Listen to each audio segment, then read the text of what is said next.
দেশটাও তো পর্যটনে অনেক ভালো হতে পারে।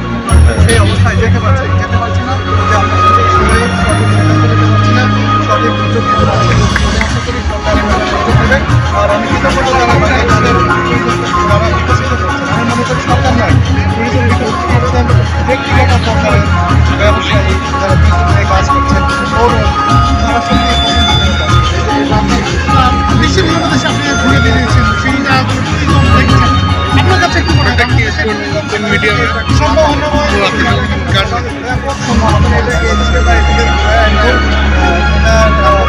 সরকারকে কাজ করতে হবে, সরকারকে এগিয়ে আসতে হবে।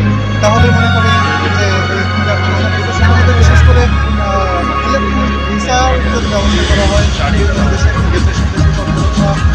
অনেক পর্যটকই আছেন যারা হয়তো ভিসা আধুনিক যুগে কিন্তু ইলেকট্রনিক ভিসার বিভিন্ন দেশ বিকশিত করার জন্য করেছে, সেটা আমাদের ফলো করা উচিত। আরেকটা বিষয় যে আমরাও বলছিলাম যে আমরা কোনো সমস্যার সম্মুখীন হচ্ছি না, আমরা প্রতিনিয়ত সমস্যার সম্মুখীন হচ্ছি। আমরা যে দেশেই যাচ্ছি হয়তো ভিসা পাচ্ছি, কোনো অনেক জায়গায় ভিসা করার পরেও আমাদেরকে দেওয়া হচ্ছে না। আবার যেখানে যাচ্ছি, যাওয়ার পরে বাংলাদেশি পাসপোর্ট দেখার পরে একটা নেগেটিভ যে মনোভাব দেখায় ইমিগ্রেশনের কর্তৃপক্ষ, সেটা আমাদের লজ্জা। যে আমরা যখন একটা জায়গায় যাই, যে আমাকে দেখে অপরাধী ভাবা শুরু করে, নিজে আলাদা করে ডেকে শুধুমাত্র বাংলাদেশি পাসপোর্ট পাওয়ার কারণে জিজ্ঞাসাবাদ করা শুরু করে একজন বাংলাদেশি হিসেবে, তখন খুব কষ্ট লাগে। আমার সামনেই দেখতে পাচ্ছি বিভিন্ন দেশের পর্যটক যারা ইমিগ্রেশন খুব স্মুথলি পার হয়ে যাচ্ছেন, তাদের সাথে কোনো সমস্যা নেই। কিন্তু যখনই দেখছে বাংলাদেশি, তখনই সাইড করা হচ্ছে, তখনই সন্দেহজনকভাবে আমাদের দিকে তাকানো হচ্ছে। এটা আসলে বেদনা দেয়, খুব কষ্ট দেয়। মানে সুমন ভাই, আসলে এটা কেন করা হয়? এটা কেন করা হয়? আমরা অনেক সময় মিস ইউজ করি, যে আমরা যাচ্ছি, ঘুরতে গিয়ে থেকে যাচ্ছি, আসছি না, আমাদের ওয়ার্ক পারমিট নেই, তারপরে আমাদের হয়তো কাজ শুরু করছি।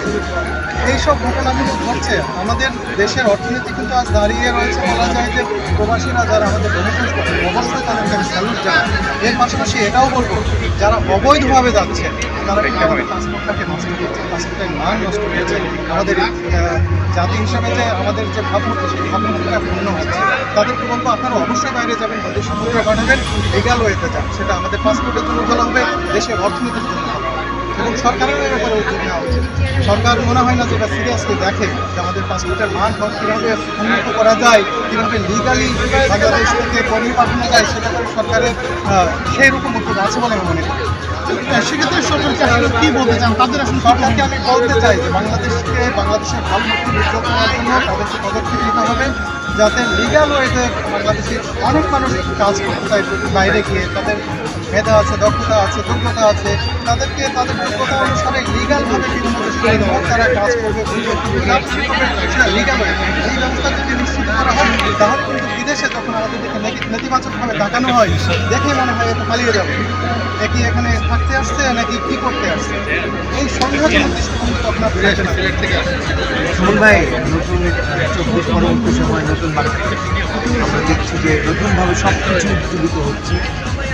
এই পর্যটন সেক্টরে যেটা আপনি একটা ব্যাপক অবদান রাখছেন, কাজ করছেন, সেক্ষেত্রে এই নতুন বাংলাদেশে আসার সম্ভাবনা কতটুকু?